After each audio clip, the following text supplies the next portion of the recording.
नमस्कार मंडळी, श्री स्वामी समर्थ. धनत्रयोदशीच्या दिवशी या वस्तूंची खरेदी चुकूनही करू नका. माता लक्ष्मी होईल नाराज, घरातून काढता पाय घेईल, अलक्ष्मी वास करेल.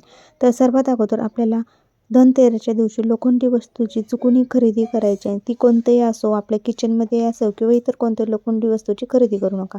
त्याचप्रमाणे काळ्या रंगाच्या वस्तू, सोफा सेट किंवा ड्रेस, कपडे किंवा इतर कोणतेही तुम्ही नवीन खरेदी करणार असाल तर ती काळ्या वस्तूची खरेदी चुकूनही धनतेरसच्या दिवशी करू नका. त्याचप्रमाणे धनतेरसच्या दिवशी काचेच्या वस्तूंची खरेदी आपल्याला चुकूनही करायची नाही. किचनमध्ये किंवा इतर कोणती काचेची वस्तू तुम्ही चुकूनही खरेदी करू नका. त्याचप्रमाणे आपल्याला ही एक महत्त्वाची गोष्ट म्हणजे राईच्या तेलाची म्हणजे मोहरीच्या तेलाची चुकूनही खरेदी करायची नाही.